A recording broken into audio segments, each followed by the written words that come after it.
사고의 자유. 오늘의 이야기. 모두와 단절된 느낌이 드는 9가지 이유. 지금 시작하겠습니다. 단절감은 가장 외로운 경험 중 하나일 수 있습니다. 주변에 사람들은 많지만 마치 온전히 그 속에 속하지 못한 것처럼 뭔가 어색한 느낌이 들죠. 답답하고 심지어 혼란스럽기까지 합니다. 왜 이런 일이 일어나는 걸까요? 여러분의 문제일까요? 다른 사람들의 문제일까요? 아니면 다른 이유가 있는 걸까요? 지금부터 주변의 모든 사람과 단절된 느낌이 들 수 있는 가장 흔한 이유들을 살펴보겠습니다. 이러한 이유들을 이해함으로써 근본 원인을 해결하고 다시 연결되기 위한 조치를 취할 수 있습니다. 첫 번째, 감정적 소진. 감정적으로 소진되면 사람들과의 연결은 힘든 싸움이 됩니다. 스트레스, 번아웃 또는 트라우마는 여러분을 완전히 지치게 만들죠. 아무리 원해도 다른 사람들과 깊이 교류할 에너지가 없습니다. 대신 관계 속에서 물러나거나 그저 형식적으로만 참여하는 자신을 발견하게 됩니다. 감정적 소진은 연결의 두 가지 핵심 요소인 기쁨이나 공감 능력을 무뎌지게 만들기도 합니다. 여러분이 무관심한 것이 아니라 에너지가 바닥난 상태인 겁니다. 이 문제를 해결하려면 휴식과 자기 관리를 최우선으로 해야 합니다. 재충전할 시간을 주고 필요하다면 경계를 설정하세요. 감정적 피로를 해소하고 나면 다른 사람들과 함께하는 것이 다시 더 만족스러워지기 시작할 겁니다. 두 번째, 처리되지 않은 감정적 고통. 해결되지 않은 감정적 고통은 보이지 않는 장벽처럼 작용합니다. 배신, 거절 또는 버림받음을 경험했다면 그 상처들은 다른 사람을 신뢰하는 것을 망설하게 만들 수 있죠. 여러분이 의식적으로 인식하지 못하더라도 과거의 아픔은 오늘날 여러분이 관계에 접근하는 방식을 형성할 수 있습니다. 다시 상처받을까 두려워하며 마음을 닫고 사람들과 거리를 두게 됩니다. 하지만 이러한 방어는 보통 진정한 연결을 희생시킨 대가로 얻어집니다. 치유는 여러분의 고통을 인정하고 그것을 처리할 방법을 찾는 것부터 시작됩니다. 일기 쓰기, 상담 또는 여러분이 신뢰하는 사람들과의 솔직한 대화를 통해 가능하죠. 세 번째, 공유된 관심사의 부족. 다른 사람들과 진정한 관계를 맺기 위해서는 종종 공통의 기반이 필요합니다. 주변 사람들과 공통점이 거의 없다고 느껴질 때 대화는 어색하고 관계는 깊이가 부족하게 느껴질 수 있죠. 공유된 열정이나 가치관이 없다면 의미 있는 유대감을 형성하는 것은 더욱 어려워집니다. 하지만 분명히 여러분과 같은 생각을 가진 사람들을 만날 수 있는 곳이 존재합니다. 그러니 여러분의 관심사에 맞는 취미를 탐색하시고 관련 그룹에 가입하거나 행사에 참석해 보십시오. 공유된 경험은 진정한 연결을 위한 자연스러운 기회를 제공할 것입니다. 네 번째, 상호 존중과 이해의 부족. 건강한 관계는 상호 존중과 이해를 바탕으로 구축됩니다. 만약 여러분이 주변 사람들로부터 존중받지 못하거나 이해받지 못한다고 느낀다면 자연스럽게 단절감을 느낄 수 있습니다. 마찬가지로 여러분이 다른 사람들의 생각이나 감정을 존중하거나 이해하려는 노력을 기울이지 않는다면 그들 또한 여러분에게서 멀어질 수 있죠. 진정한 연결은 서로의 다름을 인정하고 존중하며 열린 마음으로 상대방을 이해하려는 노력에서 시작됩니다. 여러분의 생각과 감정을 솔직하게 표현하는 동시에 다른 사람의 이야기에 귀 기울이고 그들의 입장을 이해하려고 노력한다면 단절감을 극복하고 더욱 깊은 관계를 맺을 수 있을 것입니다. 다섯 번째, 충족되지 않은 감정적 욕구. 우리 모두는 관계에서 가치 있다고 느끼고 이해받고 지지받기를 원합니다. 이러한 욕구가 충족되지 않으면 단절감이 따르기 마련입니다. 친구나 사랑하는 사람과의 대화가 피상적이거나 일방적이라면 여러분이 보이지 않거나 들리지 않는다는 느낌을 받게 됩니다. 필연적으로 이것은 좌절감이나 단절로 이어집니다. 그렇기 때문에 여러분의 감정적 욕구를 명확하게 전달하는 것이 중요합니다.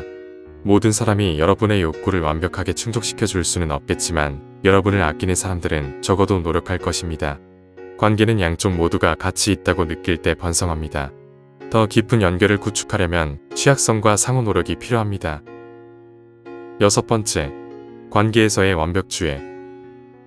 관계에서 완벽을 기대하는 것은 실망을 부르는 지름길입니다. 완벽한 사람도 완벽한 관계도 없습니다. 잘못된 점이나 부족한 점에 집중하면 여러분 눈앞에 있는 것의 가치를 간과하게 됩니다. 예를 들어 끊임없는 인정이나 조화를 기대하고 현실이 그 이상과 일치하지 않으면 여러분은 물러날 수 있습니다. 완벽주의를 버리는 것은 불완전함이 정상이라는 생각을 받아들이는 것부터 시작됩니다. 관계의 단점보다는 강점에 집중하세요. 인내심과 연민으로 의견 불일치나 오해를 헤쳐나가는 법을 배우세요. 7번째, 기술에 대한 과도한 의존. 기술은 훌륭하지만 너무 많이 사용하면 이전보다 더 단절된 느낌을 받을 수 있습니다. 문자와 좋아요는 실제 대화와 같지 않습니다. 화면에 의존하여 연결을 유지하려고 한다면 무언가가 빠진 듯한 느낌을 받기 쉽습니다. 그리고 실제로 무언가가 빠져 있습니다.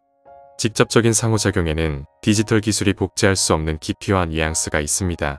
그러니 연결을 끊으려고 노력하세요.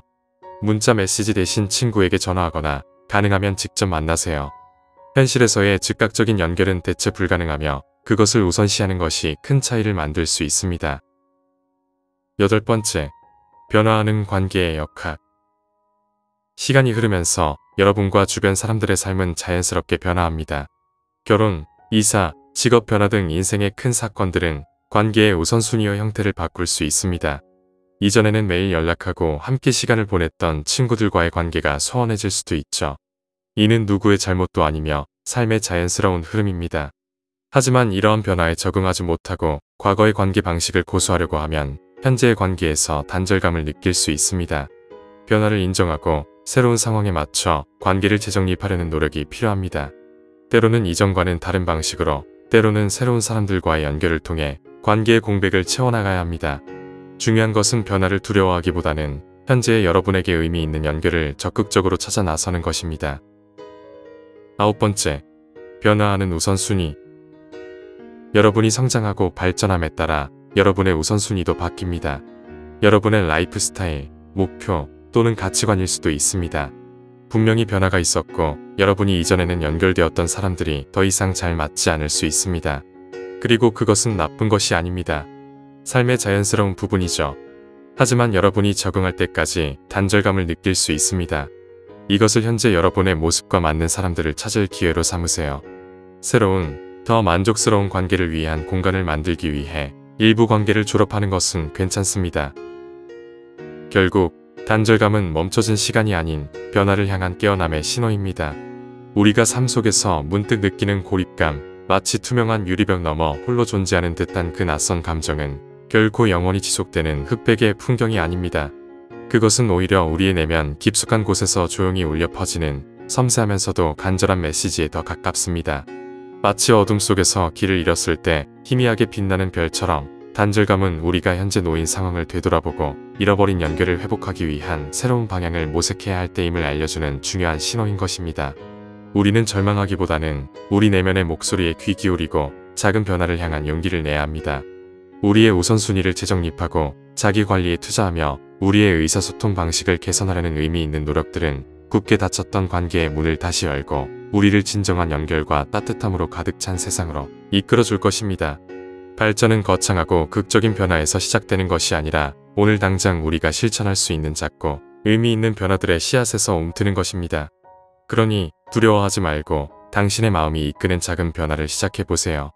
그 작은 날갯짓 하나가 당신의 삶에 놀라운 변화의 바람을 불러일으킬지도 모릅니다. 오늘 이야기는 여기까지입니다.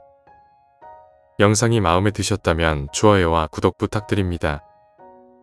끝까지 시청해주셔서 감사합니다.